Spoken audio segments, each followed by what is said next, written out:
Hey guys, welcome back. Today I'm going to show you how to replace the throttle cable on this Ferris zero-turn mower. So this is quite a big machine here. It's a 72-inch cut, and I believe that's the model here.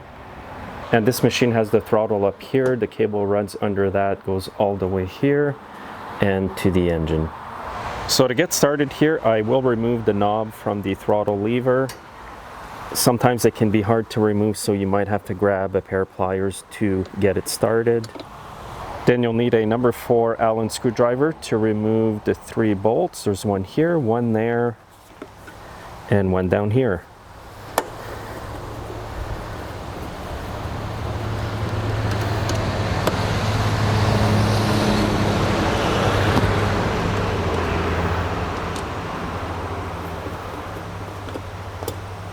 Now, if you can't get your screwdriver in here to get the last bolt off, just lift up the seat, and then it's very easy to access it that way.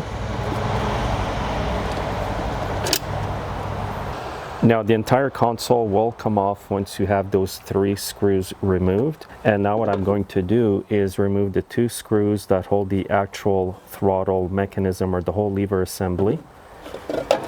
And take note that there are some small nuts underneath that are screwed on to the screws. So you'll need a 3/8 wrench and a Phillips screwdriver.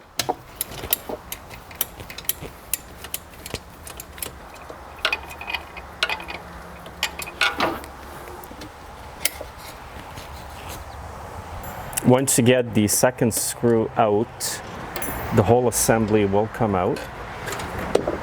Now, if you follow the cable, you'll see that it is bolted right here with a screw or bolt. It is a 5/16. Now, before you actually loosen that screw to remove the cable, just look at how much distance there is between the end of the cable and where it's bolted on, because you want to install the new cable at approximately the same distance as what the old one was. So now with a 5/16 nut driver, I'm just going to loosen that clamp that holds the cable.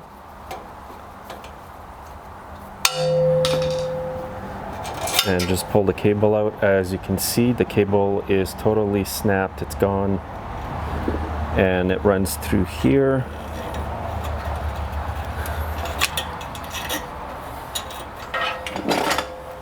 And now I can just pull on the cable, so it's quite easy. Now the next thing to do is to remove the cable from the throttle assembly here. Here's a close-up look. So all you need to do here is squeeze right here, and the cable will come out.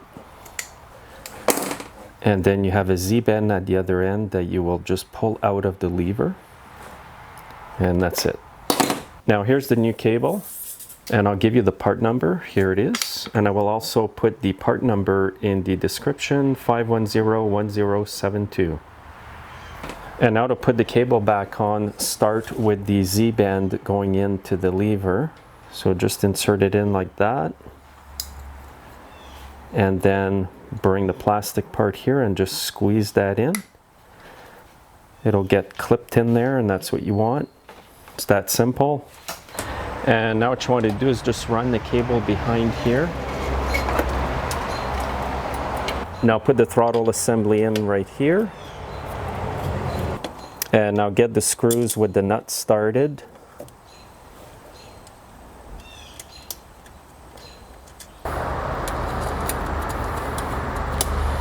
And now just tighten up the 2 bolts.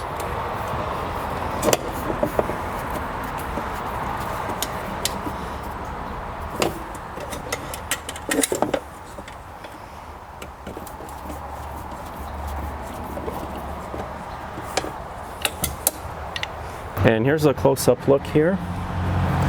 Just want to show you so you can make sure you have the assembly in the correct holes. Now once you have it in correctly, just put the whole console back. And then get your screws started just to hold it all in place.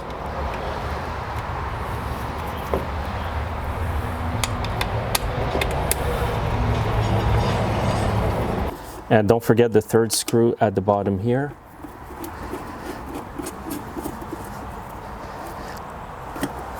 And don't forget to tighten up the 2 screws on top here.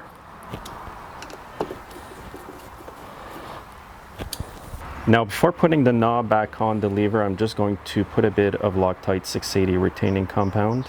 You don't need to, but because these machines vibrate a lot and they work hard, I'd rather put it on the thread so the knob doesn't come off. So I'm just going to put a little dab here. And then I'm only going to hand tighten the knob.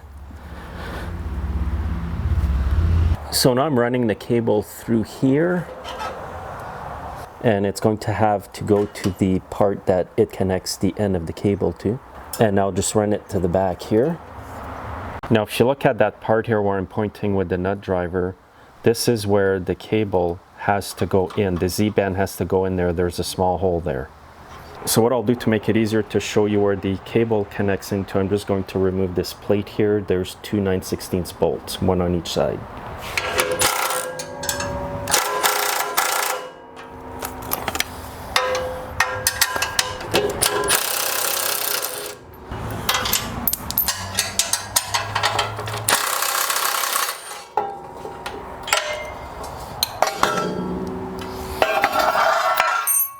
And this is where the Z-band at the end of your cable will go through this tiny hole. So grab the cable, bring it down over here, and then get it right in there.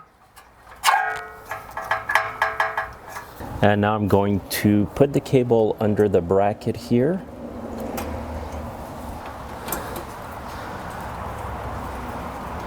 Tighten that up.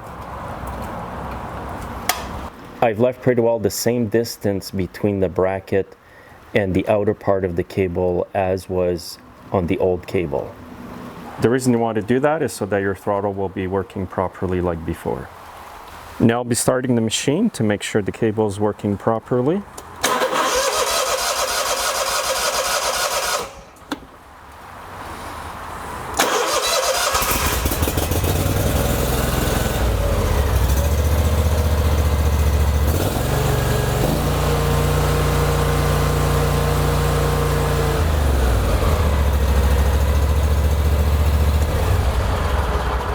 That seems pretty good to me. Now after I put in the new throttle cable, I put it right to the end, and then I make sure that the mechanism that the throttle cable is actually pulling when you throttle up is right at the end as well. So you see where my finger is, that's where the Z-band or the cable went in. I've got the throttle wide open, and that metal part will not go any further. So I know that the adjustment of the cable right here is good.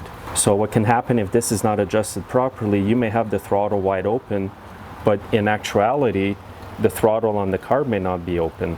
So you want to make sure it's all in sync, that when you throttle down, it throttles down. When you throttle up wide open, it is wide open.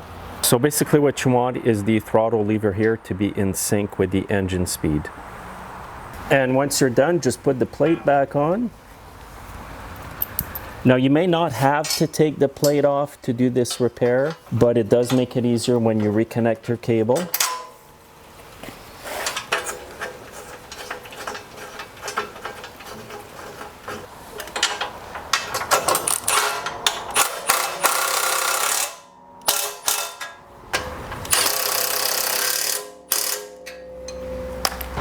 So again, do one last check, make sure the cable's not rubbing on anything.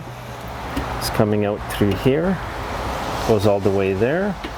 So what I've done here is put a zip tie to hold the cable up a bit, just so that it doesn't rub on the muffler here at the bottom. And before I end off the video, I just want to show you a quick tour of this machine. It's quite the beast actually. It's got a 72-inch deck, and look at how this is built. It's built very strong. And if you're a landscaper wondering what equipment you should buy, this is definitely a recommended machine here. It's very well built, and I think they're built in the US. It's got a very comfortable seat.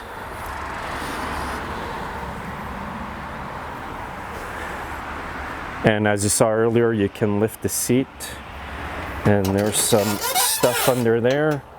Batteries under there, some fluids, filters. your hydrostatic pumps. And surprisingly, it's quite easy to get at these parts. And it's got a Briggs Vanguard engine, 36 horsepower, V-twin.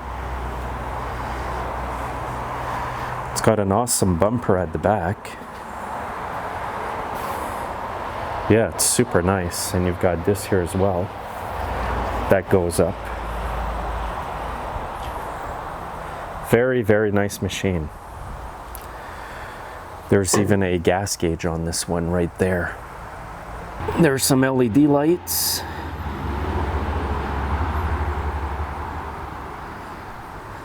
So hopefully my video has helped you guys today with your repair. If it has, please check out all my other videos on my channel and make sure you're subscribed. Again, thanks for watching and have a great day.